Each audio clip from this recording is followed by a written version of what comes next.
Imaginez un monde couvert de sable, où des vers géants creusent sous la surface, et où de nobles familles contrôlent le destin de planètes entières grâce à une précieuse épice. C'est un monde où les prophéties anciennes s'entremêlent avec les conspirations politiques, et où un jeune homme détient la clé d'un avenir sombre ou lumineux.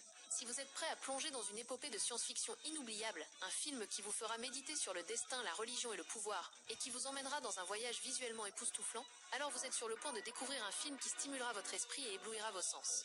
L'histoire de Dune. Deuxième partie. Dune. Deuxième partie est le deuxième volet de la saga Dune, adapté des célèbres romans de Frank Herbert. Le film poursuit directement les événements de la première partie, où Paul Atreides, interprété par Timothée Chalamet, et sa mère, Dame Jessica, Rebecca Ferguson, se retrouvent en fuite dans le désert de la planète Arrakis, après la chute brutale de la maison Atreides, orchestrée par la maison Harkonnen avec le soutien de l'empereur. Rejoindre les Fremen.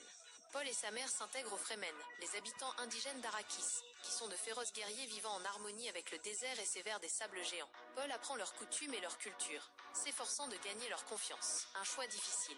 Paul est confronté à un dilemme profond. Mènera-t-il les Fremen dans une rébellion totale contre les Harkonnen et l'empereur pour venger sa famille et son père? Ou poursuivra-t-il une autre voie, évitant une guerre sainte massive qu'il entrevoit dans ses visions comme menant à une destruction généralisée à travers l'univers? Prophétie et Messie, certains Fremen, en particulier leur chef Stilgar, Khafir Bardem, croient que Paul est le Messie ou le Lisan al-Gaïb qui les libérera selon d'anciennes prophéties. Cependant, Shani, Zendaya, une guerrière Fremen avec qui il développe un lien fort, remet en question ces prophéties, les considérant comme un outil de contrôle. La lutte pour le pouvoir. Le conflit s'intensifie entre la maison Harkonnen, qui cherche à contrôler entièrement la production de la précieuse mélange, épices, sur Arrakis, et les Fremen qui leur résistent. De nouveaux personnages importants apparaissent, tels que Feyd-Rautha Harkonnen, Austin Butler, et la princesse Irulan, Florence Pugh, la fille de l'empereur. L'évolution de Paul. Les capacités surhumaines et les visions prescientes de Paul continuent de se manifester, et il doit faire face à son destin, que ce soit celui d'être le sauveur attendu ou simplement un pion dans une lutte plus vaste. Il est contraint de prendre des décisions cruciales qui détermineront non seulement le destin des Fremen, mais de l'univers entier.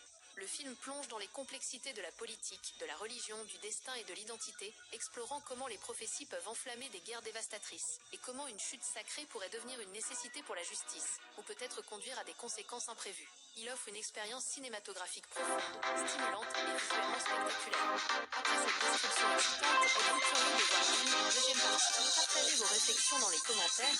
Préférez-vous les films qui suscitent la réflexion, ou vous penchez-vous vers d'autres genres? Et n'oubliez pas d'aimer la vidéo et de vous abonner à la chaîne pour plus de recommandations de films passionnantes et de contenu captivant.